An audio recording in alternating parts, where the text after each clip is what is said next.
Bien, merci d'être avec nous jusqu'à 14h. Vous êtes dans le ZCL du lundi au vendredi à partir de 12h30 jusqu'à 14h.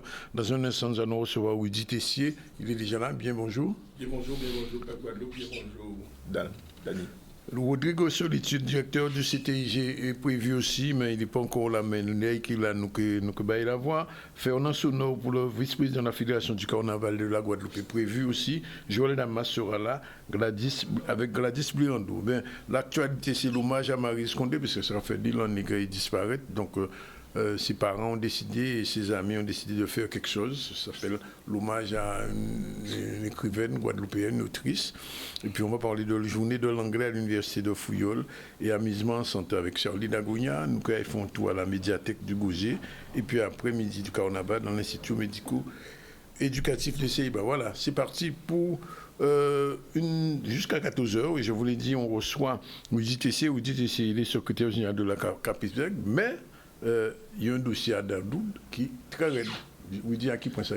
Oui, ça il est très raide, mais il est très, très, très belle parce que là, effectivement, Total Énergie prend pied, il court, il disparaît. OK? Il disparaît, il est parti, il laisse projet effectivement à l'éolienne là. Et on peut tout comprendre que l'homme multinational qui a paillé comme ça, ça veut dire que ni anguille sous roche. Ni anguille sous roche. Et c'est vrai que l'association Adrefanor met en route, hein, puisque c'est une association agriculteur, ils ont besoin faire en sorte de évincer ces agriculteurs-là si terrain-là. Et effectivement, nous voyons les trouvettes que nous voyons au ministère de l'Outre-mer, les parlementaires, pour dire, mais c'est ça qu'a fait un pays là. On a effectivement les éoliennes interdites tout partout. On a effectivement notion site à haute valeur agronomique. On a effectivement dans 3 sites là, ça, on a 7 sites protégés. On a effectivement où en réalité son dossier, son scandale d'État, puisqu'encore une fois, préfecture pas vérifié ailleurs, en violation avec tous les droits fondamentaux qui existaient. Et là, plus belle même, c'est qu'on vous compte que le conseil départemental, pas propriétaire à ces terrains-là. Et c'est là. Pas dire ni papier, Le conseil départemental, pas ni papier. Pas ni papier pour la simple et bonne raison, nous faisons une démonstration. Après ça, sortir dans les là, nous faisons une démonstration, il ne peut pas ni papier. Pourquoi il ne peut pas ni papier? En collectivité, il ne peut pas ni en acte trentenaire. Pour payer un acte trentenaire, il faut prouver qu'on a travaillé là ça pendant des décennies, on fait des transmissions effectivement à la famille, etc. Or, le conseil départemental a inventé un bail, un titre de propriété. Non, ça c'est attendre, mais bon, il a inventé un bail et avait inventé là ça, pas un bail, un acte de propriété, comme si propriétaire, et avait acte de propriété là ça. Ces morceaux faits là, fait un bail amphithéotique, Total Énergie, 75 hectares de terre pour ces bougas implantés en plein sol plat, effectivement, forte valeur agronomique, pour implanter éoliennes. Là, nous savons tout partout dans le monde là, qui genre l'éolienne pas bon, discrédité de point de vue agronomique, de point de vue environnemental, de point de vue santé publique, ok? Ou pas comprendre qui gens préfèrent puis sortir des arrêtés pour battre ces messieurs. Actuel là, mais c'est on préfère avant là. Non, mais c'est en continuité. Pour moi, là, on a parlé de préfet, on a parlé du corps préfectoral, on a parlé, on pas parlé de la patala. Représentant de l'État, quoi. C'est le représentant de l'État pour moi. Ça n'a pas de point différent. Ça veut dire que ces messieurs qui viennent ici, après, il y a aucun changement au bourg, après, ils mettent notre bourg, et ils viennent comprendre pour des bamous qu'on sait effectivement, parce qu'ils ont changé à Patelis. Son continuité, c'est un butin qui est intentionnel, qui est organisé, qui est structuré sur plusieurs années. Ouais. Donc ça, pour bien comprendre, pour Guadeloupe peut bien comprendre, je dis là, après effectivement que nous faisons démonstration là, que le conseil départemental Pépani, pépette propriétaire, je dis là, effectivement, Total, Foucon Gallo, machine disparaît, aller là, Dadou, ce terrain, nous, ce terrain agriculteur, pas le monde pas rentrer Dadou. Dorénavant, pas le monde pas rentrer Dadou, puisque il y a son propriété privée. Mais ça qui est important aujourd'hui là, au-delà de tout ça, il partit, c'est super, son multinational, effectivement, c'est bien. Mais il y a un problème fondamental dans le pays de Guadeloupe. Le problème fondamental dans le pays de Guadeloupe, c'est que le conseil régional et le conseil départemental, ils ont une réserve de terre. Oui. Ils ont une réserve de terre, mais ils n'ont pas propriété à terre là. En fait, c'était des terres des usiniers. Et nous, on peut comprendre qu'en collectivité, pour préserver le patrimoine foncier là, car effectivement, prend décision effectivement de prendre ces terres-là, mais après de redistribuer cette agriculture-là. Et non pas de faire un portefeuille avec des structures qu'on laisse à faire un portefeuille et pour spéculer si. C'était là, ça, c'est de la spéculation. Et normalement, c'était là, ça, c'était effectivement de faire en sorte de distribuer ces terres-là, installer ces agriculteurs-là à Sion-Bail, justement, trentenaire, puisqu'il y a toutes les qualités requises pour y avoir un bail trentenaire. Et c'est en tout cas, les politiques, anciens politiques, à département et région, en cas quoi c'est comme ça, il y aurait effectivement, il y préserver pour ne pas partir en pâche, etc. Mais après, pour avoir une politique agricole, pour installer ces jeunes-là. Et c'est ça nous n'y a fait aujourd'hui là, et c'est ça très important que le Canadien bon la parole aujourd'hui là, parce que aujourd'hui là, il faut demander effectivement que la Chambre d'agriculture, puisque c'est chambre consulaire-là qui l'a effectivement pour encadrer ces agriculteurs-là, que la chambre d'agriculture nous créer une réforme foncière qui a organisé dans ces bassins réserve la région, réserve département, et nous créons une réserve pour nous installer ces jeunes agriculteurs. Alors, qui sont les agriculteurs quand les là d'Adou, qui sont quoi réagir? Les agriculteurs d'Adou, contents en même temps traumatisés. Au cas tout comprendre, une dizaine d'années, au suivre, Mornal, qui a rappelé, il s'est mis canal, mais aussi président de la commission foncière agricole. Ok, il a deux casquettes et il pouvoir effectivement à faire ça il veut passer, quoi il veut passer. C'est pour ça qu'il fait un bail amphithéotique Total Énergie. Autrement dit, il a lapidé le patrimoine foncier au détriment des agriculteurs malades. Imaginons les agriculteurs caplérer, yo pour je comprendre que Total Énergie parti c'est pas possible pour eux. Vous savez pourquoi? Parce que préfet là, qu'est-ce qu'il fait? Comme c'est des agriculteurs, c'est pour c'est planté, c'est pas peuple à manger. Préfet là mettait gendarmerie qui a terrorisé ces noms-là et on va voir effectivement toutes ces bougas Total Énergie là qui viennent avec des vigiles plus la gendarmerie qui accompagne eux. Là ces bougas dit mais pourquoi ils ont fouillé là comme ça? Eh bien ils ont convoqué au tribunal pour nuisance pour etc. Puis qui plus traumatisé ces camarades là. Ni quelques mois quand effectivement ces gendarmes l'ont fait, ils mettent à jour un agriculteur qui était à Kazaï. Ça passe c'est tous les réseaux.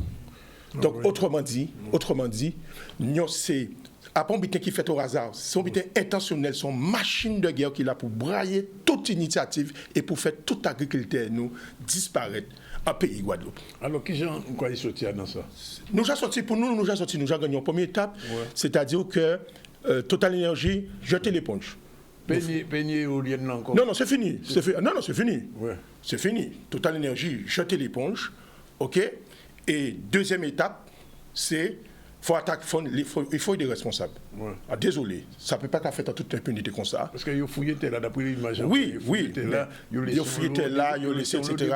Nous avons demandé des dommages et intérêts, c'est-à-dire que nous avons attaqué, nous avons fait évaluation à tout dégâts que ces messieurs fait, c'est à hauteur de près de 2 millions d'euros. Ouais. D'accord? Donc nous avons attaqué l'État, nous avons attaqué le conseil départemental, effectivement, puis tous les préjudices qui a fait, effectivement, si l'environnement là, si non mes femmes Guadeloupe, en pays Guadeloupe, nous avons attaqué très clairement, et principalement le conseil général, mais via, bien évidemment, Mornal, parce qu'en fait, c'est qui représentant. Quand on comprend, à part l'OSBA, peut-être l'OSBA qui a une délégation, mais l'OSBA peut veiller toutes ces butins qu'on a signé là. D'accord. Alors, est-ce que ça veut dire, dans 2 ou 3 ans, les tout butins qui réglent, c'est l'agriculteur là qui peut récupérer le terrain là? Non, c'est l'agriculteur là, j'ai récupéré le terrain.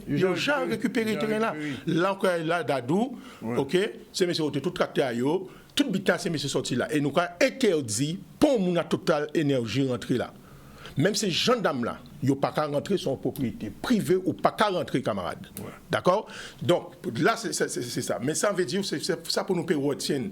C'est qu'il faut que la Chambre d'agriculture, les jeunes agriculteurs, les syndicats des jeunes agriculteurs, UPG, etc., saisissent dossier là ça en main pour demander conseil général dans réserve à tel là, conseil régional de réserve là, on nous met toutes ces tel là et on nous met en place un dispositif en politique agricole pour nous installer paquet de ces jeunes là qui sont sortis en lycée agricole là. Ouvrir en moins 1 an et demi, ouvrir jeunes de 4 traités, mais c'est normal parce qu'en fait on croit bien vrai qu'elles sont en plan à rien pas fait au hasard. Donc je là nous voilà quand on la Capone à commander effectivement tout Guadeloupéen parce que c'est ça aussi parce que il suffit pas de dire que votez pour moi l'autosuffisance alimentaire etc. Ça c'est des blagues à masse. Là on dit moi autosuffisance alimentaire ou son politique ou quoi ça qu'a fait à Dadou. J'ai là fait mes conformer en CDS ou pas dire rien. Ou pas dire rien et pourquoi passer avec on s'arrête qu'on commémore ou quoi dire moi ouais effectivement faut voter bon moi éviter en faire panier de l'eau en robinet moi éolienne si pour faire manger tellement empoisonné et quoi vinn dire moi blague quoi vinn bon blague à masse autonomie et encore une fois on nous prend responsabilité en nous et encore une fois et ça c'est important ça en dit là faut préfet qui réponde. Il faut qu'ils répondent de actes. Parce que ce n'est pas normal que le préfet là ait écrasé Canana Beach. Ce n'est pas normal que le préfet là ait empêché effectivement l'école qui a aidé effectivement qui a en difficulté fonctionner sous prétexte de loi, sous prétexte de littoral et qu'en violation totale des agriculteurs, il a tué ces agriculteurs-là. Ça n'est pas normal en pays là ça. 2 poids, 2 mesures, mais on peut rendre vous compte que 2 poids, 2 mesures là, c'est conseillé au Niger, avec base au Niger, pour foutre là. Vous savez? Eh bien, pas de différence entre les politiques guadeloupéens et ces politiques-là qui étaient effectivement corrompus là au Niger. C'est exactement le même procédé. Le même procédé, c'est-à-dire effectivement, Union-État corrompu, qui est géré par effectivement l'État français et qui va mettre en place des politiques scélérates contre le peuple là, au profit des multinationales, contre Total, etc., etc. Bien, un dernier mot. Donc, dossier là, je crois continuer sur lui. Dossier là, continuer sur lui. En dit, prochaine étape, c'est effectivement nous attaquer Monal. Nous attaquer Monal, préfet là, devant effectivement les tribunaux importants. Mais surtout, prochaine étape, c'est nous ni par exemple Piro, nous ni le cas, la garde, c'est même bien là, ok, allez là. Mon monde là commandé ces mouna de payer 70 € le mètre carré. T'as ces mouna, ils souffert, ils saigné, ils fait tout 4 bétails, payer 70 €. Autrement dit, c'est messieurs qui avaient terre foncière là qu'on garde manger à eux pour y spéculer. Donc, nous attaquons Monal, nous commandons procureur là, parce que procureur là, j'avais mental ou sensible à la gâchette. Être sensible à la gâchette pour ça qu'il a fait en haut là. Être sensible à la gâchette pour ça qu'il a fait là. Donc, parce que nous avons monté effectivement la garde, et ça, nous avons dit, tous les responsables agricoles, syndicats, des jeunes agriculteurs, etc., on nous met nous ensemble. Chalus, on nous met nous ensemble pour nous prévoir qui gens nous quoi effectivement dans ces réservataires là qui appartiennent à peuple Guadeloupe, patrimoine Guadeloupe, Chalus et Losba, on nous met tous ensemble, mettez là à dans sorte de bétail pour nous payer effectivement distribuer ces jeunes là qui sont sortis en l'école là, en lycée école là. Ok, mais merci Rudy de ces informations-là.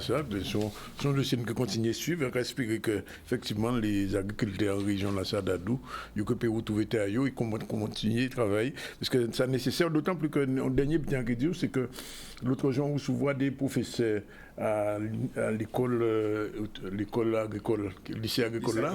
Et le gros problème là, c'est que nous sommes jeunes, nous n'avons pas de terre. Mais oui. Ils ont un diplôme, mais ils n'ont pas de terre. Voilà de la capacité. Là, c'est 380 hectares de terre. Imaginez la quantité de jeunes qu'on peut. Ni qu'il n'a qu'à parler. 380 hectares de terre. Imaginez la quantité de jeunes qu'on peut poser en exploitation. Et nous étonnons, nous, effectivement, jeunes catcheurs, jeunes quand on fait ces bougas faire, puisque les gens qui chargent effectivement de mettre au travail, c'est messieurs qui prennent. Ces messieurs sont garde manger bayo et ils ont distribué, ils ont détourné effectivement terre à mouna. Ça pas normal en pays Guadeloupe. Ok, maintenant. Merci. C'est au fond de verre. Ok, pas de bruit.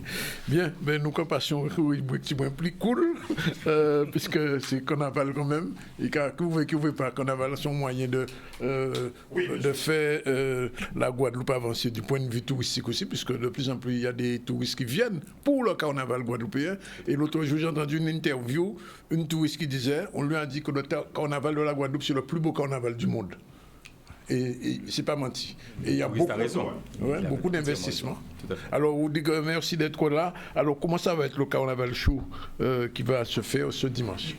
Alors, bonjour Danick, bonjour aux téléspectateurs et téléspectatrices de ZCL News et de Canal 10. Dimanche, nous allons essayer de mettre la barre encore plus haute que nous l'avons fait l'an dernier en 2025 pour la première édition du Carnival Show ou Carnaval Show, puisqu'on s'est rendu compte à l'issue d'une étude qu'avait menée la région sur le carnaval, que cet événement a un potentiel extraordinaire. Pour vous donner quelques chiffres, pour que les Guadeloupéens comprennent la chose, sur un tourisme de séjour, on a accueilli en 2024 à peu près 90 000 visiteurs en février. Oui. 20% étaient venus spécialement pour notre carnaval. C'est à peu près 17 000 personnes aériennes, à peu près 1 000 par voie maritime, c'est-à-dire les bateaux qui desservent la Martinique et les autres territoires. Il faut bien comprendre, ça rapportait 12 millions. Ces gens-là ont dépensé sur le territoire durant leur séjour 12 millions. C'est une étude Calistat pour la région Guadeloupe. Donc, partant de cette étude, j'ai réfléchi avec mes collaborateurs, mes équipes, j'ai dit, on a quelque chose à faire. Il s'agit pour nous de donner encore un élan supplémentaire à notre carnaval en proposant, singulièrement aux croisiéristes, mais aussi aux touristes de séjour, une attraction différente de ceux qui existent, que ce soit sur le tapis rouge qui est mené par la CCGRP. Donc on a une réunion avec eux, ils ont tout de suite adhéré à cette idée et ça s'est mis en branle. La région Guadeloupe nous a dit ok, on vous soutient là-dessus, on met un petit peu d'argent dedans et on a eu des partenaires et cette fois-ci on va encore plus loin puisqu'on a appris de nos erreurs lors de la première édition puisqu'on était un petit peu trop haut. Donc on s'est rapproché à la sortie du quai Lefebvre près du terminal. Cette fois-ci nous ajoutons un gradin. Donc les gens vont pouvoir s'asseoir. Bon, c'est en vente, c'est 35 €, c'est accessible. Il y aura des distributions de bob pour toutes les personnes qui seront sur le gradin. Nous avons un animateur qui pas n'importe lequel. Il s'appelle Imus.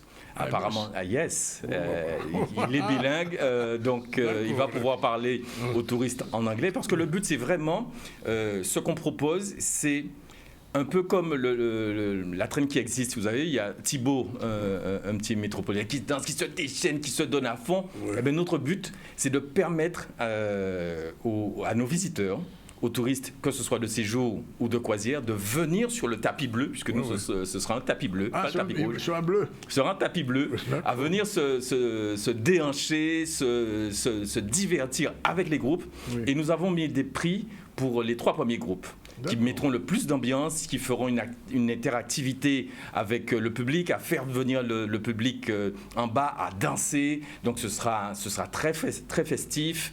Vraiment, on veut mettre, c'est pour ça qu'on a appelé ça Carnival Show. C'est pour mettre le show en tant que show, mais chaud aussi parce qu'il y a quelque chose. Quelque chose aussi, hein, comprendre. Bon, mais alors, puisque vous dites qu'il faut qu'on parle de ça, j'ai reçu beaucoup de gens de carnaval, bien sûr, pendant cette période. Et tout le monde est d'accord que le carnaval, c'est une force économique. Exact. Alors, qu'est-ce qui manque pour le structurer et faire en sorte que des gens puissent en vivre réellement, pas seulement pendant la période où on achète des bijoux, on achète des vêtements, etc., ou de l'essence, etc., ou des sorbets, mais pendant une période un petit peu plus longue, de manière à ce que, j'ai pas envie de prendre comme exemple les écoles de samba du Brésil, mais enfin, je veux dire qu'il y a suffisamment de potentiel aujourd'hui pour faire... Parce que dernièrement, c'était aux Abîmes, il y avait à peu près entre 80 et 100 000 personnes. Entre 80 et 100 000 personnes. Imaginez que chaque monde te mettait 1 €, tu as 100 000 €, tu es claque. Donc, qu'est-ce qu'il pourrait faire pour ce carnaval du point de vue de la Guadeloupe, de l'attractivité touristique et de l'attractivité économique puisse exister? Selon nous, on pense, puisqu'on y réfléchit avec les collaborateurs, d'une part, il ne faut pas qu'on déforme le produit carnaval qu'on a, Ouais. d'accord, ce qui fait notre identité. Il ne faut pas qu'on Absolument. essaie d'imiter le Brésil Non, ou un pas autre du tout, territoire. pas question de ça. C'est On veut un l'identité. carnaval pluridisciplinaire. Exactement. Donc c'est le plus grand spectacle vivant, je pense de la Caraïbe, gratuit. Ouais. Et je tiens à saluer tous les carnavaliers qui mettent de leur argent, de leur poche, de leur temps, de leur énergie pour pouvoir faire Et leur ce beau créativité, spectacle. de leur Exactement. créativité aussi. Ce beau spectacle vivant. Ça c'est un. En revanche, où on peut aller chercher de l'argent, c'est justement chez ces gens-là qui viennent. Ouais. Et qui viennent de plus en plus. Comment le faire? On est en train de travailler sur un projet à moyen terme de structuration des groupes qui soient capables de créer justement cette immersion à l'intérieur. Qu'est-ce qui nous empêcherait, par exemple, des groupes très tôt, puisque ça fait travailler des couturiers, ça fait travailler des stylistes, très tôt, dès le mois, tout de suite après le carnaval, travailler déjà sur le prochain carnaval en ayant une idée des costumes et valoriser cette commercialisation auprès des personnes qui viendront nous visiter, que ce soit les touristes, pour qu'ils arrivent et ils soient en immersion totale, c'est-à-dire qu'ils achètent leur costume, ils achètent un séjour à l'intérieur, et là, il y a de l'argent à se faire. Parce que le but, en réalité, c'est que il faut que ça rapporte au groupe, puisque ça rapporte déjà indirectement à l'économie guadeloupéenne. Oui. Vous l'avez dit, sorbet, etc., bijoux qu'à vendre, voitures qu'à louer, casques à louer, etc., ça, chaque à rapporter. En revanche, les carnavaliers qui vivent bénévolement de cela ont besoin d'argent pour continuer, pour pérenniser cela. Et on voit la rarification de l'argent public. Les collectivités ont de moins en moins d'argent, la dotation de l'État, etc. Donc forcément, l'aide qui est apportée se raréfie. Il est nécessaire, et là le CTIG jouera pleinement son rôle de valorisation, de commercialisation à l'extérieur du carnaval, pour que les groupes le plus structurés, qui sont de plus en plus structurés, soient en mesure de nous dire, voilà, nous, on est capable. Projet, c'est ça. Voilà, notre projet, c'est ça. On est capable d'accueillir, pour les jours gras, je dis n'importe quoi, 50 visiteurs. Donc, si on prend 100 groupes à 50 visiteurs, vous voyez ce que ça donne un beau chiffre. Si les gens achètent leur costume, achètent leur encadrement, c'est-à-dire le transport, le déjeuner, qui est un package un peu all-inclusive, à l'instar de ce que fait la République dominicaine dans les hôtels. All-inclusive. Voilà, on fait un carnaval all-inclusive en immersion dans certaines parades des groupes. Donc les gens achètent leur package, soit le lundi gras, soit le dimanche gras, soit le mardi gras, ou peut-être les trois. Il y a de l'argent à se faire. C'est une question de structuration. Je sais que les deux fédérations, celle de Basse-Terre et celle de Pointe-à-Pitre, y réfléchissent. Nous sommes en lien avec eux. J'ai une collaboratrice, Manuela Nirou, et le directeur de l'offre, Aurélien Zala, qui sont pleinement impliqués dedans. Donc on espère, en lien avec la région, puisque la direction du tourisme aussi de la région travaille sur ce projet en symbiose avec nous, pour qu'on soit en mesure, d'ici 2027, et à l'aune de 2028 en tout cas, d'avoir un vrai produit touristique immersif qui sera vecteur de richesse pour les groupes, afin de les inciter à avoir un carnaval encore meilleur. Ça signifie qu'il faut que le groupe soit de plus en plus structuré à ce niveau-là, c'est-à-dire qu'il y a un côté, bien sûr, association, je veux dire, non professionnalisée, mais arrive dans chaque groupe, et au moins une cellule de travail et de production. Qu'on le veuille ou non, le carnaval doit quelque part se professionnaliser. Même si c'est quelque chose de bénévole, on l'entend bien, mais si on veut le pérenniser, s'il faut faire de la recette, il faut y servir, encore plus servir qu'il y servir. Il est déjà très belle. Mais il faut que commercialement, il soit structuré afin de permettre à ces groupes-là de générer de la recette, de générer du bénéfice. Et les contacts sont déjà pris. Oui, il y a déjà. Ils sont sensibles à ça? Très sensible, très sensible. C'est une question encore un peu d'organisation, puisqu'on comprend les gens qui sont là, voilà, de structuration. Ils travaillent, ils ont des activités. Lorsqu'ils finissent le carnaval, ils ont déjà dépensé pas mal d'argent. Il faut assumer au mois de mars. 600 €. D'accord, il faut assumer au mois de mars les dépenses qu'on a faites depuis janvier, puisqu'il y a des groupes qui défilent tous les dimanches. Donc ces gens-là, après, passent souvent à autre chose et repartent. Deuxième point que je voulais peut-être évoquer, on a remarqué depuis 2 ans, regardez, pendant le mois de juillet-août, il commence à avoir des défilés. Il y a certains groupes qui sortent.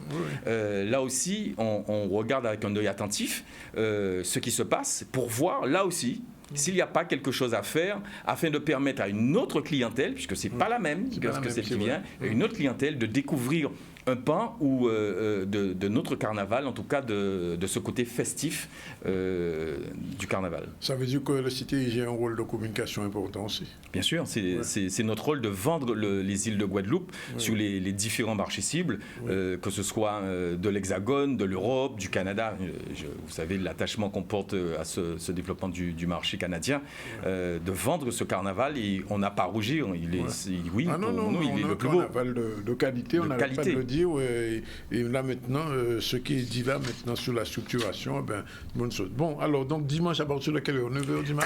13h.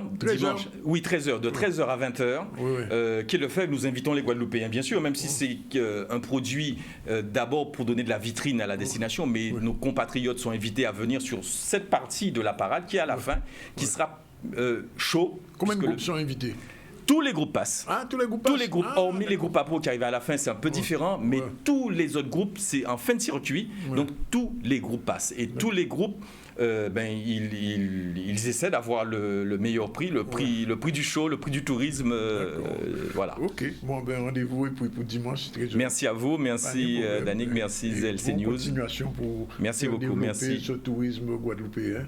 Source de richesse pour notre pays. Alors tous les jours, honnêtement, j'ai des collaborateurs extraordinaires qui s'investissent pour la destination, les îles de Guadeloupe. On travaille d'arrache-pied pour chaque année être innovant et pousser la destination vers plus de tourisme et plus de tourisme premium. Bravo. Merci en tout cas Rodrigue d'être venu. Il est 13h04, on prend la première pause. On se retrouve tout à l'heure avec justement Fernand Souno, qui est vice-président de la Fédération de Carnaval Fête de Guadeloupe. Avec lui, on va continuer dans ce sens-là. À tout de suite. Merci. It was wonderful. Okay, good morning, Mr. Suno. Bon. Bonjour, Monsieur Suno. Good morning, sir. Thank you. I'm very pleased to meet you this morning. I'm sorry. Yeah. I'm sorry. Ok, alors on continue le programme du festival du carnaval, puisque je viens de recevoir Monsieur Rodrigue du CTIG qui me disait qu'il faut un carnival show dimanche à Pointe-à-Pitre, mais le carnaval, c'est pratiquement le carnaval le plus long du monde en ce moment en Guadeloupe. Chaque année, on a 2-3 mois de carnaval, et maintenant, je crois que ça commence dès décembre maintenant. Alors, je vous pose la question, Monsieur Souno, pourquoi dit-on que c'est le plus beau carnaval du monde? Pourquoi on dit que c'est le plus beau carnaval du monde? Oui. Parce que les observateurs ont tous été attentifs au carnaval de la Guadeloupe, et la richesse des costumes, la beauté des décors, l'harmonie musicale, les différentes scénographies que produisent les groupes de carnaval, parce que les carnavalistes deviennent des gens qui sont ingénieux dans leur domaine. Et ce sont des gens aussi qui, en dehors de l'aspect festif, allient l'aspect réflexion dans le carnaval. Et c'est pour ça que je dis que notre fédération, chaque année, sort un thème pour le lundi et le mardi gras. Mais en tout cas, ce carnaval, il est de toute beauté, il rayonne à travers le monde, au national, à l'international. Et c'est un carnaval qui attire aussi pas mal de touristes. Contrairement à ce qu'on croit. Avant, on disait que le carnaval attirait, les touristes étaient déjà dans la période du carnaval, donc ils profitaient de cette aubaine pour pouvoir assister au spectacle que leur fournissaient les carnavaliers. Mais maintenant, nous avons des appels de gens du monde entier. Moi, j'ai eu l'occasion, en tant que président, et ça je peux en témoigner, d'avoir des Japonais qui m'ont appelé directement pour pouvoir assister à la parade du Mardi Gras à Basse-Terre, parce qu'ils ont vu ça, ils ont vu les images, et ils se sont dit que c'est magnifique, c'est majestueux, donc il n'y a pas de raison qu'ils ne soient pas là pour assister à ce spectacle. Pourquoi? Parce que nous avons aussi, nous, par notre fédération, le TV97.net, c'est un lieu de collection où le monde entier peut voir toutes nos parades en direct, depuis le début du carnaval jusqu'au jour gras, et ça en étant assis chez eux tranquillement, sereinement, en sirotant quelque chose, et en profitant aussi de cette aubaine qu'il aurait offerte et de ce spectacle grandiose qu'il aurait offert, parce que le Mardi Gras, quand même, à Basse-Terre, reste quelque chose d'incontournable dans le paysage culturel carnavalesque guadeloupéen. Donc, quelles vont être les thématiques pour Basse-Terre pour le Mardi Gras? Ah, pas le Mardi Gras seulement, il y a aussi le lundi soir, la parade électrique, le soir, oui, qui est une parade qui est complètement remplie de lumière Oui. et où les groupes excellent dans leur domaine de compétences et dans la beauté du spectacle. Oui. Nous avons la thématique du lundi soir, c'est inspiration, rythme nocturne. Donc les groupes ont à travailler sur cette thématique-là. Ce sont des thèmes qui sont souvent purement philosophiques à la Fédération du Carnaval. Oui. Parce que nous estimons que les groupes aussi doivent faire travailler leur intelligence et qu'ils ne doivent pas produire, par exemple, si on me dit un arbre à pain dans la rue, je ne veux pas voir un arbre à pain, moi. Oui. Je vais simplement voir quelque chose de schématisé. Mais en même temps, que ce soit quelque chose de ludique et qui permette aux gens qui sont sur le trottoir, etc., avec leurs parents, leurs familles, leurs alliés, à se poser des questions sur la thématique qu'a choisi le groupe.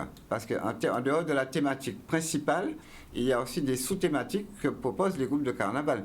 Donc c'est surtout ça, cet aspect ludique des choses, cet aspect réflexion des choses pour permettre à chacun de pouvoir cogiter, se dire, bon, mon fils, mon petit-fils, je ne sais pas toi qui va avec mal carnaval, il peut me demander, mais qu'est-ce qu'ils ont voulu représenter par là? Mais moi, je pense que c'est peut-être ça, c'est peut-être ça. Mais chacun va dans sa direction et voilà. Alors, Monsieur Sono, il y a quand même une question qui revenait souvent il y a quelques années. Alors, vous allez me rassurer. On disait que les groupes à peau n'étaient pas gérables. Ah ben ça, c'est le problème des groupes à peau. Moi, je ne vais pas rentrer dans une dimension qui n'est pas la mienne. Oui, mais enfin, ils sont dans le carnaval. Les groupes à peau sont les groupes à peau. Ils sont dans le carnaval. Ah non, mais il y a quand même... Quand on dit qu'ils ne sont pas gérables, moi, je ne suis pas tout à fait d'accord parce que dans les groupes à peau, il y a un service de sécurité qui est parfait. Non, pas au niveau de la sécurité, c'est-à-dire qu'au niveau de l'horaire, etc., etc. Par exemple, vous parlez de thématiques. Est-ce que les thématiques qui sont données vont en direction des groupes à peau? Mais absolument. Oui. Le groupe à peau, de toute façon, le règlement est sorti. Il n'est pas sorti uniquement pour les groupes à caisse claire. Hein. Il est sorti aussi pour les groupes à peau. Il est sorti pour les groupes à masse. Il est sorti pour les groupes à synthé. Donc, il est sorti pour tous ceux qui font rayonner notre carnaval. Ouais. À Bastia, il y aura combien de groupes qui sont prévus théoriquement? Lundi soir, Oui. une quinzaine de groupes. Et mardi? 45 groupes. 45 groupes, c'est le total. Il y a 60 groupes de carnaval en Guadeloupe. Donc, Non, il y a 15 qui vont manquer. Il n'y a plus 60 groupes de carnaval en Guadeloupe. Combien il y a? Il n'y en a plus. Plus que 60? Non, il n'y en a pas. Il y a peut-être 47 groupes de carnaval maintenant. Je parle des groupes à Caisse-Claire, Saint-Thé et Massin. Mais les groupes à Pau occupent un espace quand même beaucoup plus important. Il y a quand même une vingtaine de groupes à Pau. Ils sont à Bastia quand même? À Bastia, il n'y en a pas beaucoup. Bastia commence à rentrer dans cette culture des groupes à Pau. Mais Bastia était plutôt axé sur la beauté du spectacle. Sur la parade. La parade, exactement. Oui. Et à Bastia, qu'est-ce qu'on a? On a Camaron, qui a fait d'ailleurs quelque chose d'extraordinaire, qui a sorti un hymne, moi j'appelle ça un hymne du carnaval, qui est magnifique. Oui.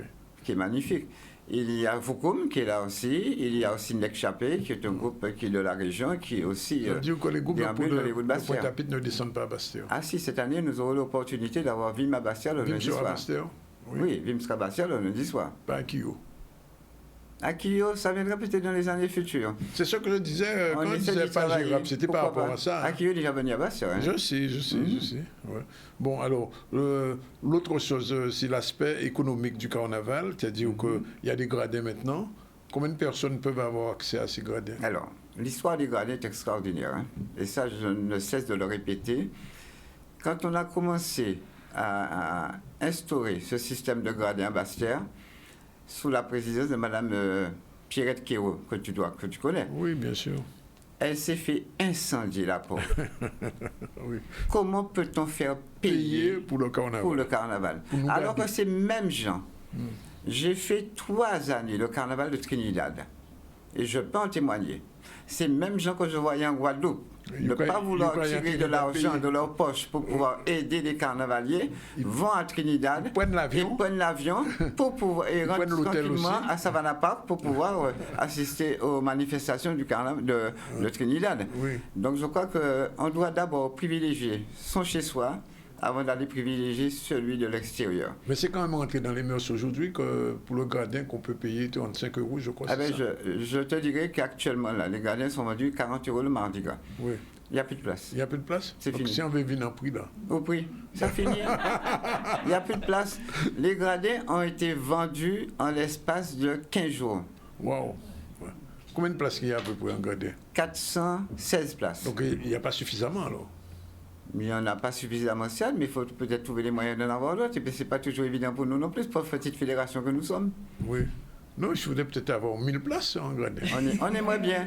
Hein? On aimerait bien si on avait un accompagnement, par exemple, des politiques, si on avait un accompagnement des partenaires beaucoup plus accru. Bon, ben, Mais malheureusement, la situation économique veut que maintenant, de plus en plus, nous sommes restreints par des possibilités budgétaires. économiques. Alors, quels sont les concours qui ont à Bastia? Alors, le lundi soir, il y a le concours, naturellement, qui rentre dans le cadre réglementaire du règlement, avec décor, costume, chorégraphie, impression d'ensemble et tout. Cette année, nous avons permis, pour que certains participent aussi à la parade du lundi soir, nous avons ouvert cet espace aux groupes qui voudront participer uniquement au concours musique. Nous avons instauré un concours musique à Bastia cette année le lundi soir. Ça veut dire que le groupe peut venir, il n'est pas dans le cadre réglementaire, mais il peut venir avec son costume, un costume qu'il a déjà utilisé, et participer au concours et remporter un prix qui est quand même assez intéressant, offert par un partenaire. Alors, Fernand, vous le savez, quelquefois il y a des petites polémiques alentour, autour du gagnant du concours. On est obligé chaque fois de faire une nouvelle délibération. Est-ce que cette année... Ah non, ça ne nous est jamais arrivé à Bastia. C'est arrivé il y a 2 ans. Ça ne nous est jamais arrivé à Bastia. À l'auditorium, je me souviens, il y a eu tout un débat sur ça l'autre année, pas l'année dernière. Oui, mais à Bastia, ça ne nous est jamais arrivé. Oui. Parce qu'on choisit des jurés de qualité. D'accord. On ne peut pas n'importe qui. Moi, quelqu'un qui vient en juré, et qui vient pour être au jury à Bastia, qui me dit « Ah ouais, est-ce que tel groupe sera là ?» Je dis « Mais vous êtes écarté tout de suite. » D'accord. Vous êtes écarté tout de suite. Radical. Je ne veux pas de vous parce que vous êtes déjà orienté vers un groupe. Oui. Ça ne m'intéresse pas. D'accord. Autre chose, dernier point. Ça ne nous intéresse pas, du moins. Dernier point, parce qu'on va recevoir aussi Dame tout à l'heure, après la pause. Dernier point, pour les touristes qui sont en Guadeloupe, qui viennent pour le carnaval, comment on les dirige vers Bastia, comment l'information est faite, comment la communication est faite? Elle est suffisamment communiquée sur tous les réseaux sociaux. Il y a Facebook, sur Vimeo, sur YouTube. Ils ont quand même donc ils savent déjà. Donc oui, ils vont descendre. Ils ont déjà. De toute façon, ils n'ont qu'à aller sous la FCEDIG et puis ils ont toutes les informations concernant notre fédération et puis les différentes manifestations qui accompagnent ce carnaval. Oui. Globalement, c'est vraiment la dernière question. Combien de personnes viennent voir le carnaval en Guadeloupe chaque année? Combien de personnes avec On ne peut pas tout à fait évaluer puisqu'on n'a pas quand même. Mais on peut dire qu'il y a entre 80 000 personnes à Bastia le Mardi Gras. 80 000 personnes. Alors, il y a des gens qui dorment le lundi soir. On m'a dit ça. Dans leur voiture pour être là le Mardi Gras et assister au spectacle. Ouais. Donc ça prouve que, mais c'est quand même un spectacle qui vaut le coup. Hein. Alors, départ, comme toujours, à Petit Paris. Je parle du Mardi Gras, hein, parce qu'on n'a pas parlé du Mardi Gras, on a parlé du lundi soir. Ouais, Mardi Gras. Le Mardi Gras, le départ se fait à 12h. Il y a ce qu'on appelle la caravane publicitaire, enfin tout ce qui a comme partenaire qui nous accompagne dans notre démarche. Et puis à 13h, le premier groupe. Alors, le premier groupe part en fonction du tirage au sort qui a été effectué au préalable. Ce tirage au sort a eu lieu le mercredi 28 janvier. Donc, tous les groupes connaissent leur ordre de départ. Celui qui n'est pas là. Qui est en retard. Non, au bout de 3 appels, souffre de pénalité de moins 100 points. Bon, mais t'arrêtes. Celui qui tient des propos malencontreux, malveillants envers les organisateurs souffre d'une pénalité de moins 30 points aussi. Et puis, c'est tout ça parce que nous, c'est pas qu'on soit véritablement poussé à vouloir gérer cette affaire-là, ce carnaval différemment en mettant des pénalités, parce que ce n'était pas du tout notre volonté manifeste. Hein. Mais on s'était rendu compte qu'après, que le carnaval partait très tard, on avait les foudres du public qui étaient là, qui disaient « Ah, le carnaval là, qui parti trop tard, etc. » Donc on a réglementé ça de manière différente. Donc, et chacun respecte maintenant. Le dernier groupe part en quelle heure? Oh, le dernier groupe partira, moi je ne sais pas, j'ai pas ça en tête, mais je crois que pour 18h40, le dernier groupe sortirait du conseil régional. Donc 20h, tout est terminé? Non, pas 20h. 20h. Ça peut quand même du temps. Quand le dernier groupe part de là-haut, il y a quand même une vingtaine de groupes sur le circuit toujours. Oui. Donc il faut compter 23. L'an dernier, on a terminé, il était 23h30, c'est-à-dire bien avant l'arrêté de la préfecture. Question de sécurité, tout est réglé. Ah oui, tout est réglé. Il y a tous les services de gendarmerie, tous les services de la police municipale. Maintenant, la police municipale, ils mutualisent leurs moyens dans le territoire, dans la communauté d'agglo dans laquelle ils sont. Donc, tous ces policiers sont là, nationaux, municipaux, les services des associations de secourisme, de services de sécurité. Enfin, tout est mis en œuvre pour assurer la sécurité du carnaval et du public. Monsieur Rodrigue Solitude, président du CTIG, directeur du CTIG, vient de venir. Il me disait que l'ambition maintenant, c'est la professionnalisation du carnaval. J'entends ça depuis au moins 20 ans. Oh, mais la professionnalisation, quand on regarde bien, déjà sous notre règlement, vous allez voir que on demande au groupe de travailler avec des artistes de leur choix. Donc ça veut dire que la professionnalisation, même indirectement, existe déjà. Puisque quand un artiste a besoin de faire un décor, il va chercher un technicien en décor. Oui. Quand un artiste a besoin de faire un costume, il va chercher un technicien en costume. Donc ça veut dire que des professionnels qui sont aguerris en la matière. J'ai vu l'élection du roi de la reine du carnaval samedi soir. Ça, oui. Mais c'est un spectacle de très très très haut niveau. Quand j'ai vu ce que les groupes ont produit, je me suis dit, mais vraiment, mais c'est extraordinaire ce qui se passe. Comment ils arrivent à travailler comme ça sur des décors, mais c'est magnifique. Mais oui, mais j'entendais l'autre jour une carnavalière qui disait que pour participer au carnaval, elle dépense à peu près entre 400 et 600 euros. Alors, c'est vrai. Oui. C'est peut-être vrai, c'est variable en fonction du groupe dans lequel on est. Oui. C'est variable en fonction du groupe dans lequel on est. Parce qu'il y en a aussi qui dépensent que 50 euros pour le carnaval. Hein. Oui, je sais. Alors, et l'autre question, c'est pourquoi il n'y a pas encore un musée du carnaval en Guadeloupe? Il y en avait un. Oui, je sais. Sous l'égide de M. Robert Possida à l'époque. Oui. Et malheureusement, il n'y a pas eu l'accompagnement nécessaire pour pouvoir nous permettre de continuer dans notre démarche. Oui, parce qu'il y a des vêtements, des habits, des décors qui se perdent. Absolument. Même l'immersion dans le carnaval. Oui. Il y a des passes, il y a des groupes qui font ça, on ne le sait pas, mais il y a des groupes qui font de l'immersion dans le carnaval qui permettent aux gens, ceux qui veulent venir assister au carnaval, les touristes par exemple qui sont à l'étranger, eh ben, ils leur donnent un petit peu les directives à suivre, et en matière de costumes, etc. Et puis ils achètent leurs costumes et viennent défiler avec le groupe. C'est ce qui va se faire dimanche. Bien. Ben, merci pour toutes ces informations, monsieur. Alors la thématique du Mardi Gras, je n'ai pas dit. Hein. Ah, vas-y. Trésor du patrimoine. Trésor du patrimoine. Oui. C'est quoi la question, c'est trésor du patrimoine? Il faudra attendre mardi pour Il faudra avoir la symbolique, dans la symbolique et dans le Vaval. D'accord. À partir de ça, les gens comprendront. On va voir ça mardi. Bien. En tout cas, merci d'être venu. Bon carnaval. Et continuez à bien faire. Merci Canal 10. Et puis merci beaucoup. Et puis que le carnaval se passe dans la plus grande... dans les règles de sécurité, que dans un esprit fraternel, solidaire. Absolument. Et que chacun mette du sien pour pouvoir construire cet édifice encore davantage et permettre que nous puissions collaborer et être ensemble et ne former qu'un. C'est ce qu'on souhaite. Bien, merci. Dans un instant, Joël Damas et je dois redire ouais, c'est ça? Oui. Et Gladys. Elle a Oui, Gladys. Oui, elle est aussi animatrice d'atelier. Donc, entre autres. C'est pas un hasard si elle est là. On se retrouve tout à l'heure, juste après la dernière pause, tout à l'heure. Merci. Merci, M. Sonor. I'm sorry. You can go. I was very happy to meet you. Okay. I was very happy to see you. I was very happy to see you. Oh, yeah. Comme pratiquement tous les jours, la dernière partie de ZCL, c'est ZCL Woman. Oui, ZCL Woman. Bonjour, José. Bien, bonjour. De qui peut-être nous parler tout à l'heure? Nous allons parler de carnaval. De carnaval. Origine à carnaval. Origine à carnaval, vous expliquez ça. Bon, ben ces deux dames sont déjà là depuis un petit moment. Elles ont entendu beaucoup sur le carnaval, mais ils n'ont pas venu parler de carnaval. Bonjour. Oui, carnaval littéraire. Bon, alors, oui, carnaval littéraire. Alors, voilà. C'est un carnaval littéraire. C'est exactement, tu as trouvé la définition qu'il fallait. Bon. Voilà, dans toute sa splendeur.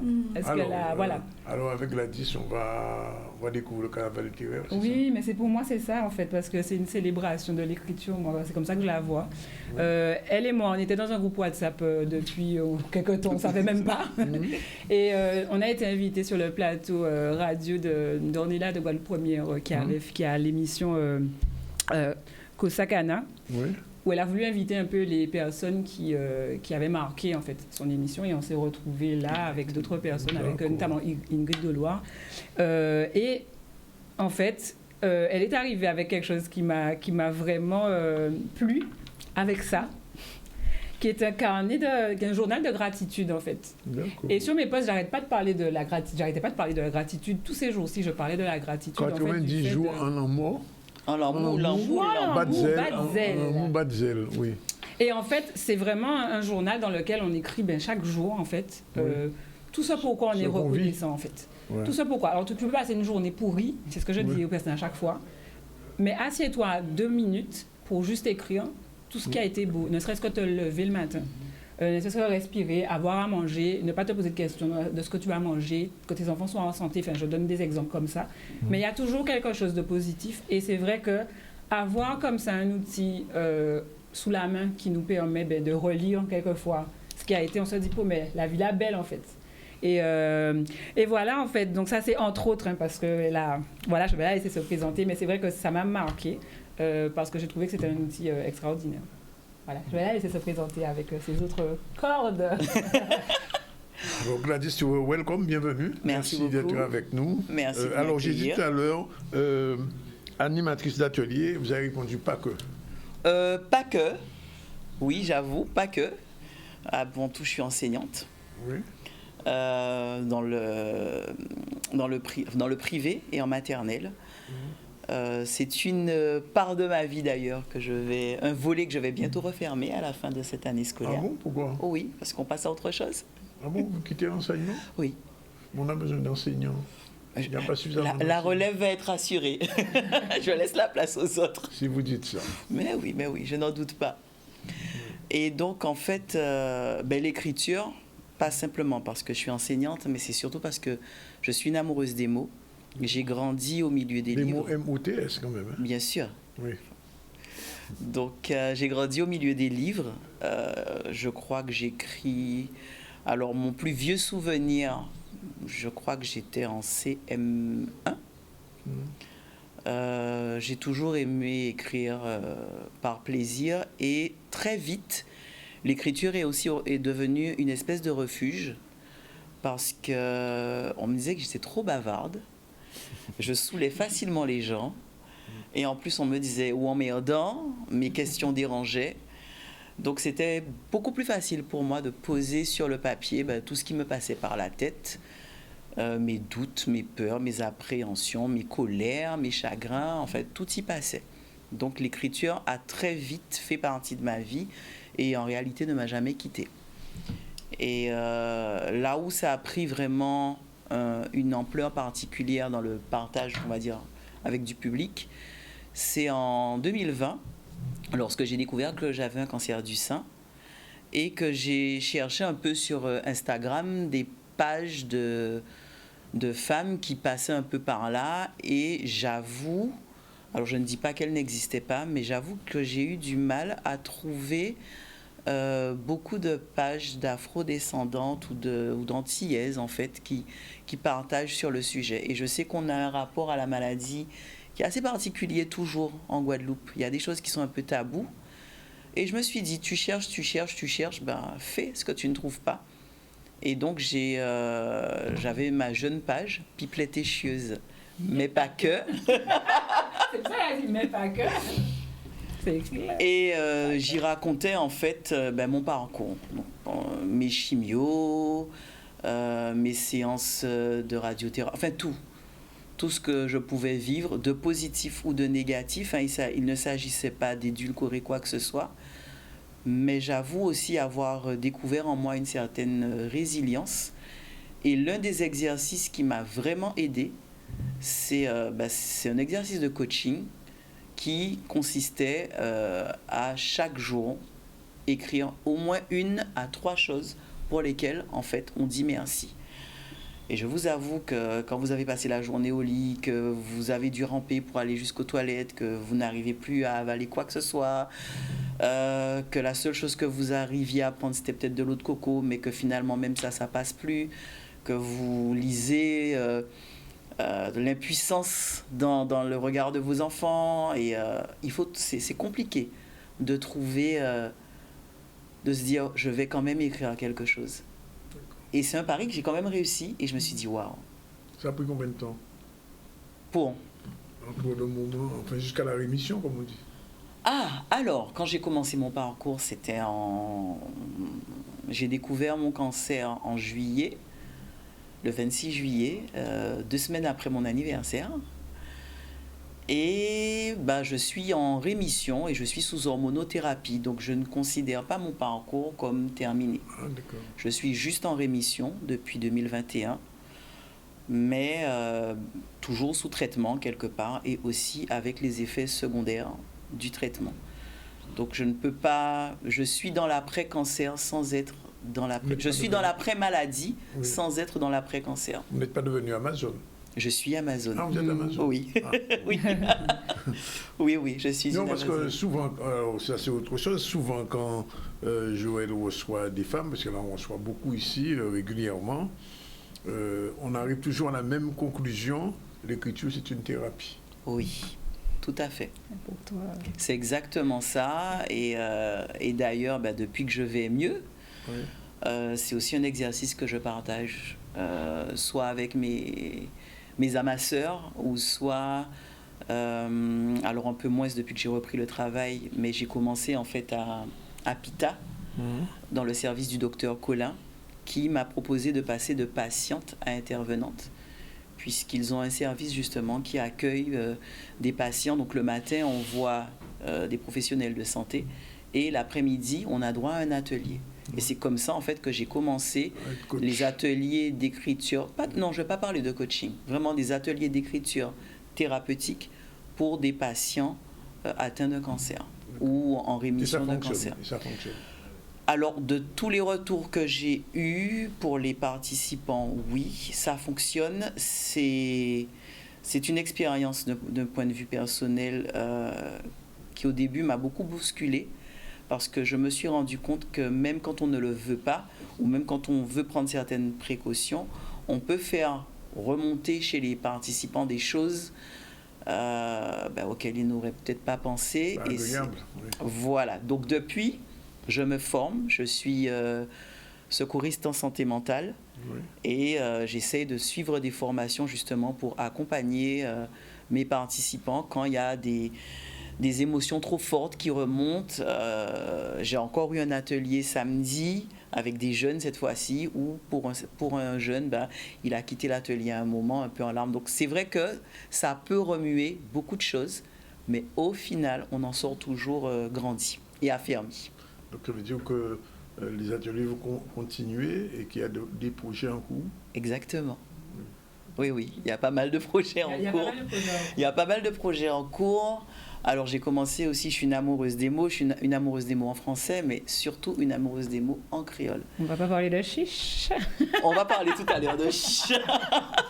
Mais toujours sur les ateliers, donc il y a les ateliers LAC que j'ai commencé aussi sur Pointe-à-Pitre. Ce sont des ateliers où j'invite en fait les gens qui ne sont pas à l'aise avec le créole à l'écrit, ou même à l'oral des fois, mais qui se disent non, je sais pas écrire, ou qui se disent qu'il y a un blocage. Non, venez.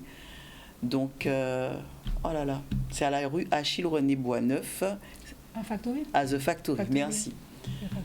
À The Factory, et j'essaye une fois par mois ou une fois tous les 2 mois de proposer ce que j'appelle moi les ateliers LAC, l'amour en créole, et c'est toujours dans une bonne ambiance, avec des participants très intéressants, et c'est très enrichissant parce que chacun vient avec son rapport à la langue, son histoire, et comme je leur dis, je ne maîtrise pas forcément, mais Dieu merci, il y a des bouquins en créole, donc je viens avec mon gros dictionnaire, et puis on joue un peu comme ça autour des mots, et selon l'exercice, chacun fait son petit texte ou ses petites phrases, mais c'est surtout toute la discussion qu'il va y avoir au cours de l'atelier qui en réalité est important. C'est pas tant ce que l'on va écrire, mais c'est surtout les mots que l'on va partager à l'oral. L'écrit vient en fait confirmer ou appuyer tout ce qui aura été dit. Juste pour rebondir sur ce que vous dites avant de donner la parole à Joël,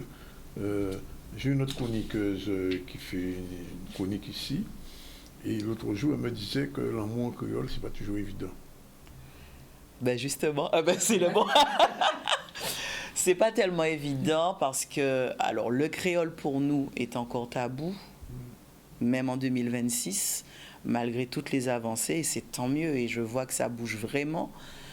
Et l'amour aussi est tabou. Alors, on a beau être dans une société où tout est hyper sexualisé et où la musique, par contre, n'a aucun tabou. Hein. J'avoue qu'à ce niveau-là. Mais moi, ce que j'ai constaté, c'est que lorsqu'on est dans l'intime, quand on est dans la douceur, quand on est dans l'amour, quand on est dans l'affection, même enfant-parent, on n'utilise pas forcément la langue créole. On l'utilise plus quand on est fatigué, éreinté, fâché, en colère, exaspéré. Là, ça va... C'est ça. Donc, ça va bien remonter parce que c'est la langue de l'émotion, sauf que on n'a pas appris à dire et à décrire l'amour en créole. Et même dans l'amour, ça devient quelque chose de limite violent, en fait. Oui, un peu vraiment dans voilà. des choses un peu brutales. Brutales ou vulgaires, voilà. Ou dépréciatives. Alors que et même en français, on l'a équivalent en créole, mais là, on dit en créole. Qui j'en parle, bon, là. Ben justement, c'est le défi qui m'a été proposé. Qui m'a été... Alors, le défi qui m'a été proposé, c'est de passer de l'écriture thérapeutique à l'écriture érotique. Suite à un texte que j'avais écrit, qui était en français, par contre. Et cette personne m'a dit, ouais, c'est bien ce que tu fais sur Insta, là, ta page Pipelette et Chieuse et pas que. Il faut que tu continues, effectivement, ça encourage les gens, il n'y a pas de problème. Mais c'est dommage que tu ne proposes pas. Moi, j'ai bien aimé ce que tu as écrit. Moi qui n'aime pas lire, j'ai trouvé ça très beau, très poétique. Et ça aurait été intéressant que tu puisses proposer en parallèle une page à ta sauce, mais sur l'écriture érotique. On va me dire, mais non, mais c'est pas mon domaine. Il me dit, non, vas-y, t'as les mots. Et comme c'est quelqu'un avec qui on a souvent des défis, donc... Il m'a dit, allez, chiche, fais-le. Et pendant 2 semaines, on a rigolé. Il m'a dit, mais allez, si ça te pose problème, écoute, tu prends un pseudo. Et c'est comme ça, en fait, qu'en quelques jours, donc officiellement, le 3 août 2022, est née Soraya Gilles, autrice érotique sur Instagram. Oui, je connais. Voilà. Oui, je connais. Et en fait, de chiche... il y a eu un texte, 2 textes, des textes. Il y a eu des rencontres, évidemment, avec notamment les personnes qui ont créé l'association Plaisir Poésie. Et là, j'ai rencontré d'autres auteurs, d'autres autrices. Et on est parti dans des défis, à se lancer des défis sur des thématiques, même juste entre nous, à faire des scènes, à proposer des scènes Plaisir Poésie. Donc on continue encore, hein. Et de belles rencontres et une belle stimulation finalement pour ma plume. Et je me suis dit, bon, novembre 2024, je me suis dit, allez, chiche, tu sors le 7 mai, j'aurai mon recueil entre les mains, je vais le présenter le 7 mai. Et je l'ai écrit, parce que moi, je fais aussi de la visualisation par l'écriture. Je ne suis pas à l'aise avec le vision board, avec les images et tout. Donc moi, je fais ma visualisation à l'écriture, je proclame, j'appelle à être ce qui n'est pas encore. Donc j'écris au présent et j'ai écrit. Donc nous sommes le 7 mai et je présente mon livre Chiche. Il y a tant de personnes, ceci, cela, ça va se dérouler tel endroit, de telle heure à telle heure. Et dans les grandes lignes, c'est ce qui s'est passé, à la différence qu'au lieu de sortir un chiche, j'en ai sorti 2. Joël, 2 petits mots avant de terminer. Quand je te disais, waouh, tu as compris? Non, 2 petits mots. Ben, écoute, tu me demandes toujours mes actualités. Oui, bien sûr. J'ai un partenariat qui arrive bientôt avec Manixia. Oui, il y a quelque chose qui est prévu avec Manix. Oui, avec mon livre qui sera donc œuvre à l'oral. Ah. On va proposer, lu par moi. Un audio du livre. Audio, oui. Les chroniques, là? Une voix, une histoire. Ouais. Oui, les chroniques vont se transformer. Voilà. Et elle m'a suggéré, alors c'est vrai que je n'y avais pas pensé tout de suite, j'avais présenté aussi une nouvelle à un concours.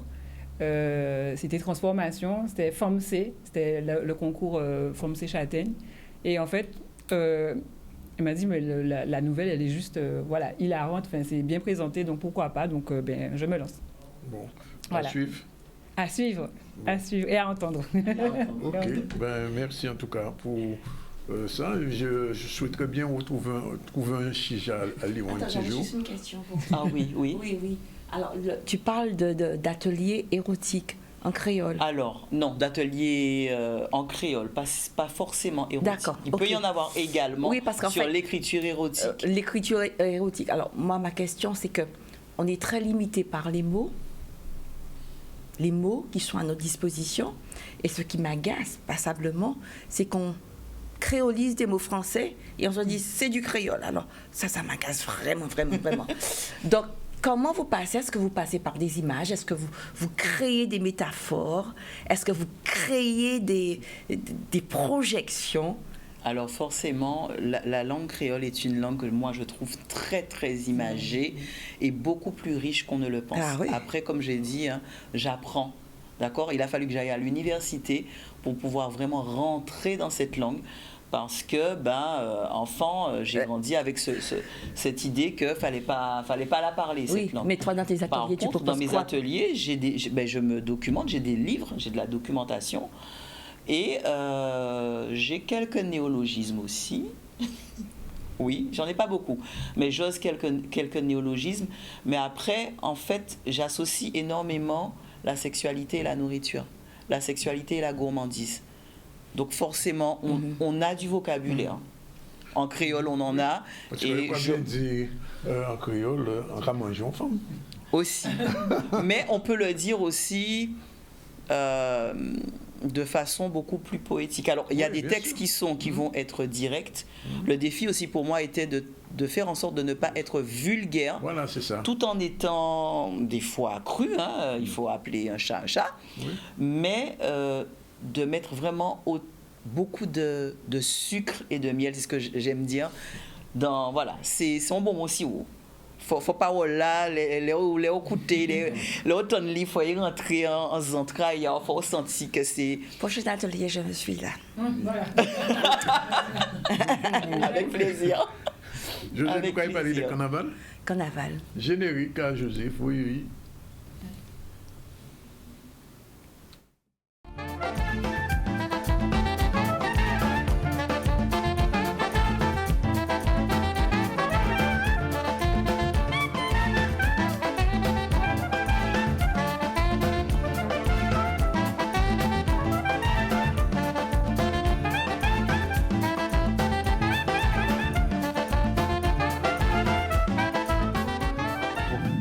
Bon, alors, José, bien bonjour. Merci de venir en compte chaque fois. L'autre fois, là, on était là. Où ça vous manquez au meeting jeudi passé? Au moule. Oui, on savent ça. Vous savez ça? Moi, expliquer pourquoi on pas là. On pas dit plus. Expliquer pourquoi on pas là. Non, mais c'est pas... La famille avant d'année. Quelle est qu'en soit ça qu'on peut poser la famille Non, avant? mais à part ça, le problème là, à part ça, pourquoi on pas venir, c'est le fait qu'on pas là. Mais à part pourquoi on va venir, pourquoi là on y raison. Bon, alors, original carnaval, là il sorti.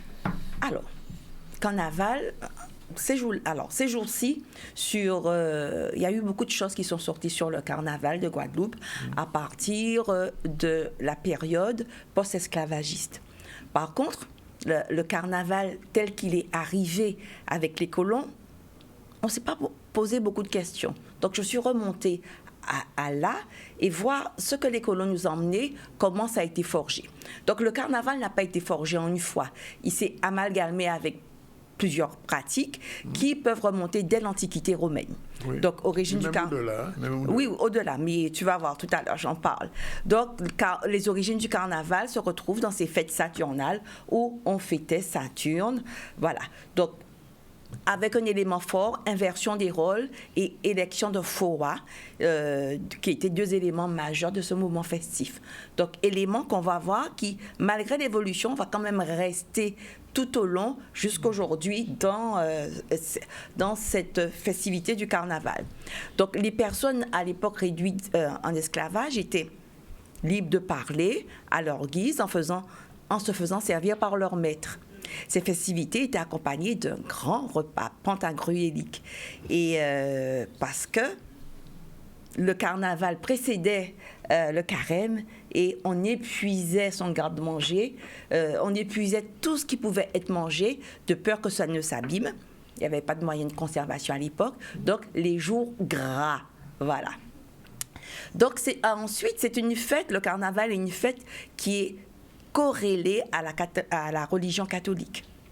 Donc, au Moyen-Âge, l'Église catholique s'approprie cette fête d'origine païenne pour la faire coïncider avec la liturgie chrétienne. Le carnaval est ainsi fixé, le départ du carnaval à partir de l'Épiphanie jusqu'au Mardi Gras, 41 jours avant le Pâques. Donc, voilà, donc les dates sont très précises. Constatez ici, le carnaval débute pas forcément à l'Épiphanie, mais en tout cas au premier dimanche de janvier. Tout à fait. Voilà.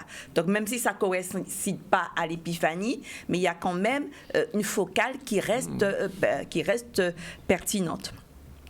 Alors, les origines du carnaval, en revanche, dans les colonies françaises. Donc, le carnaval, il arrivait avec tous ses apports dans les colonies françaises.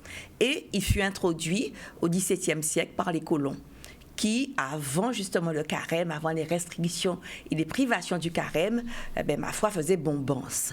Cette tradition païenne venue d'Europe a été créée à l'origine pour divertir les catholiques et également pour faire bonne chère avant ces 40 jours de restrictions. Et aussi, ça correspondait au cycle des saisons. Progressivement, ici, dans les colonies françaises, les esclavisés furent autorisés à participer et ont investi certaines traditions des colons.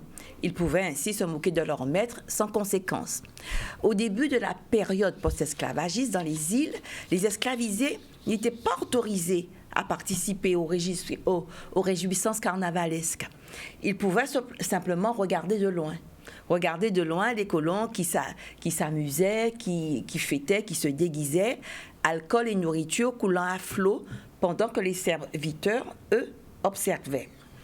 Alors, une évolution du carnaval au fil des temps. Au fur et à mesure, les esclavisés prirent l'habitude d'imiter leurs maîtres en recevant eux-mêmes les uns et les autres dans leur quartier, par contre en y intégrant des marqueurs identitaires culturels, tels que le masque, le chant, les danses, les croyances, leurs symboliques et leurs instruments de musique.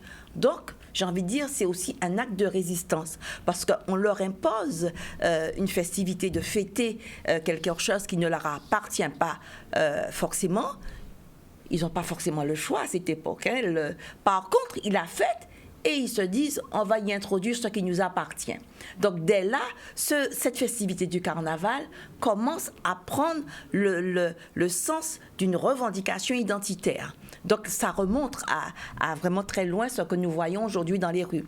Évidemment, ces moments de liberté étaient autorisés par les maîtres et par contre, condition, ils acceptaient que ce personnel servile organisait des festivités, mais seulement à l'intérieur de l'habitation, ou pour qu'on y doit sortir. Donc tu fais ta fête à l'intérieur de ton habitation. Jusqu'à l'abolition de l'esclavage, il était interdit pour ces derniers de défiler à l'extérieur. Alors, les colons, le carnaval était un moyen de se préparer au carême, ça on a dit.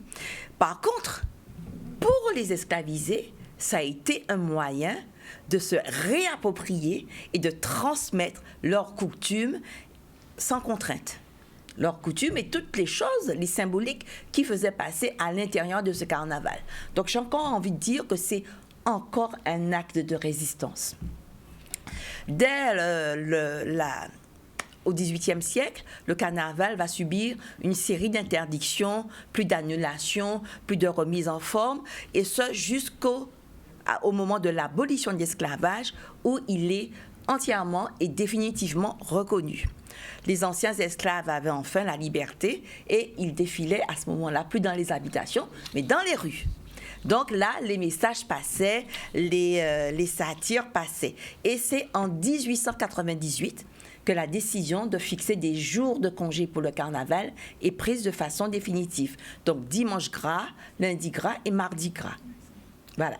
Donc ça remonte. Le mercredi. Le mercredi, il a été ajouté après, mais officiellement, il ne fait pas partie de ce qu'on appelle les jours gras. Le mercredi, on va déjà vers le carême. Donc, aujourd'hui, le carnaval reste le théâtre d'un mélange culturel fort des cultures européennes, africaines, indiennes et asiatiques. Souvent, autour des groupes APO, on entend parler de l'esprit Hamas. L'esprit Hamas, là. Donc, je me suis interrogée à savoir, est-ce que ce n'était qu'une locution lexicale, que des mots, ou est-ce qu'il y avait quelque chose qui allait au-delà? Parce qu'on parle de l'esprit. L'esprit, c'est quelque chose d'un peu ésotérique, chimérique. Donc, j'ai trouvé, il y a beaucoup de réponses, hein, mais j'ai trouvé une réponse que je vais vous partager, que j'ai trouvée intéressante. Pas une seule, mais le temps étant court, je vais vous lire celle-là, qui vient de Faroba Sangoma, les Sangoma qui sont des praticiens, hommes et femmes d'Afrique australe, et qui pour eux, basés sur la philosophie des croyances des ancêtres. Bien loin, alors là je lis, bien loin des paillettes et des plumes, le carnaval des Antilles est un héritage qui vibre depuis l'Égypte pharaonique. Un instant sacré, donc tu vois, Danick, qui remonte bien plus loin, un instant sacré où le temple descend dans la rue, où le tambour devient langage et chaque pas de danse est une guérison. En Afrique pharaonique, les statues des dieux sortaient des temples, portées par le peuple au rythme du tambour, des chants et des danses. C'était un rite sacré. Quand le dieu marchait dans la rue, l'ordre se réparait, les tensions se libéraient et le peuple respirait. Aujourd'hui, le carnaval des Antilles, on remarque des marqueurs identitaires similaires. Les masques sortent, les tambours parlent, le sacré quitte les murs, le corps devient langage et la rue devient temple. À méditer. Donc, l'esprit Hamas, là, j'ai envie de vous partager, voilà, un très bel ouvrage photographique de Jordia Nako, l'esprit Hamas-là, qui s'appelle l'esprit Hamas-là. C'est pour ça que je l'ai retenu, avec de très belles photos, des magnifiques photos de groupe APO. Et puis, pour l'évolution du carnaval, je vous conseillerais le fascicule de Cacafête, Carnaval 2026, où aux pages 12 et 13, on retrouve une analyse synthétique très simple, chronologique l'histoire du carnaval aux Antilles, depuis l'esclavage jusqu'à maintenant. Donc voilà, deux choses intéressantes. Et puis pour les prochaines choses qu'on va retrouver qui pourront expliquer, en tout cas porter des jalons pour l'esprit Hamas-là, je vais vous dire à la prochaine édition. Bien, nous comprenons l'esprit aussi. Et l'esprit Hamas-là, effectivement, il a remonté à très loin. Depuis voilà. L'Égypte ancienne. En fait, c'est les catholiques qui ont récupéré une partie de tout ça et qui en ont fait. Voilà. Mais en réalité... C'est pour ça que j'insistais pour lire ce passage. En vrai, c'est l'assaut de tout, et puis, pas de l'humanité. Surtout, ce que j'ai aimé, c'est que la rue devient temple. Oui. Ah oui, ça c'est... La rue devient temple. Oui. Et je le disais ici l'autre jour que même le mot carnaval vient d'un mot africain, égyptien Khan, qui voulait dire. Voilà. Bon, voilà. Eh bien, on va faire une autre émission. Oui, c'est qu'une autre émission. Je ne l'ai pas là aujourd'hui, mais il vient la prochaine fois. Alors, on a le temps de voir le dernier sujet?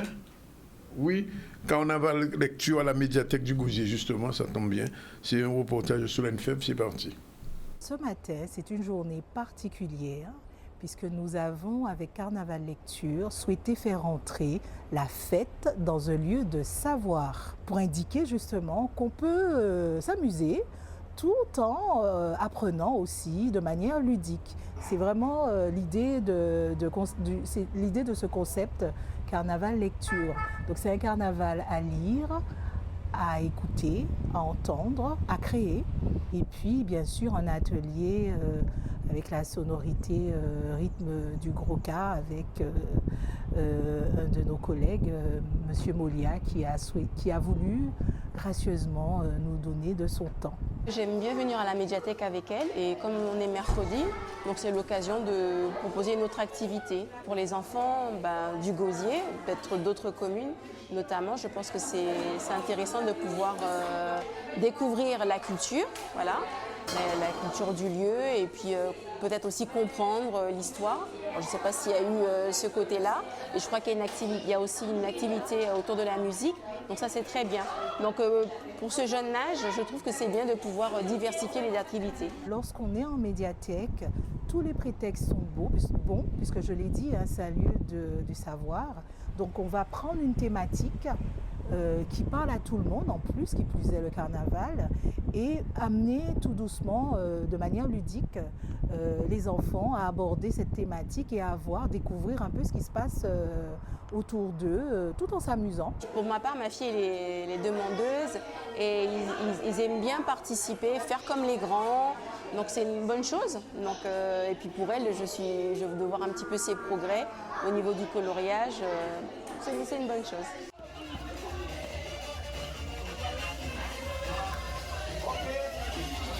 Mais voilà, c'est la fin du Z aujourd'hui. Je rappelle que depuis le début, on a reçu Rodrigue Soliti, le directeur général de CTIG, et qui vous invite tous les Guadeloupéens, et aussi pour les carnavaliers bien sûr, mais aussi les touristes, à ce qu'ils appellent le Carnival Show qui aura lieu dimanche près du port. Et ce sera une occasion pour les touristes de découvrir notre carnaval et d'y participer. On a reçu aussi Woody Tessier, secrétaire du CAPICBEG. Pourquoi? Parce que la question des éoliennes dans le Nord Grande-Terre, c'est en voie d'être résolue, puisque Total y mettait des rois. Et en finale de compte, aujourd'hui, la question de l'appropriation de la terre par des Guadeloupéens, par des jeunes Guadeloupéens, se pose avec, j'ai envie de dire, avec urgence. Et Woody Tessier a expliqué comment et pourquoi ces éoliennes étaient destructrices du patrimoine foncier de la Guadeloupe. Et donc, il faut mettre ces menaces en place. Et donc, c'est fait, mais c'est une première étape parce que sur la question du sol, du foncier en Guadeloupe, il y a encore des problématiques puisque les jeunes Guadeloupéens qui font des études d'agriculture, qui sont au lycée agricole, ils n'ont pas trouvé terre justement parce que c'était mal organisé. Donc il est revenu sur cette question très importante. Fernand Sonor, puisque nous en période de carnaval, le vice-président de la Fédération du carnaval des fêtes de Guadeloupe, a fait un peu le point sur les soirées qui sont prévues, enfin les jours même qui sont prévus à Basse-Terre, lundi soir et dimanche gras et mardi gras. Tout le monde qui est basé environ entre 80 et 100 000 personnes. Et peut-être que José sera peut-être un jour membre du jury. J'ai dit ça, je n'ai rien dit. Bon, bref. Ensuite, Joël, comme d'habitude, est venue toute seule. Non, elle est venue avec l'envie d'écriture. On a oublié son générique. Tu peux nous donner le générique de Joël? Mais oui, parce que j'ai oublié tout à l'heure là. Et elle est venue avec une personne très intéressante, Gladys Brigandou, que je ne connaissais pas, animatrice d'atelier, Amazon, autrice et aussi coach. Et, non, je ne suis pas coach. Je l'ai dit. Non, c'est un terme qu'on ne doit pas utiliser comme ça à tout va. Voilà, envie d'écriture. Oui, une photo. Merci pour le générique. Voilà, pour le générique final. En tout cas, elle a produit des ouvrages chiches. Je suis autrice, tout simplement. Animatrice d'atelier et autrice. Et enseignante, et bientôt elle va quitter, elle a expliqué ça. Oui. Pour faire autre chose. Encore quelques mois. Bon courage. Et surtout, avec la maladie qu'elle a, qu'elle prend avec courage aussi. Oui. Ouais, qu'un fort. Merci beaucoup. Après, comme j'ai dit, la maladie n'est plus là. C'est le traitement qui continue. C'est le traitement post-maladie. Voilà. Sur l'actualité, l'hommage à l'anniversaire de Marie Scondé, 2 ans après sa mort, Solène Fèvre était sur place. Il y a une manifestation, c'est pas fini. Journée de l'anglais à l'université. We speak English always. On you? Of course we speak English. Okay, you speak English very fluently. Thank you. I know that. Okay. Et puis on est allé au carnaval de lecture à la médiathèque du Gosier. Voilà, nous bout de projet là, nous avons retrouvé les autres demain, même les là. Merci de rester avec nous et nous avec les autres. Voilà, 14h et 8 minutes. Voilà, et bout de là. Ciao, bye bye.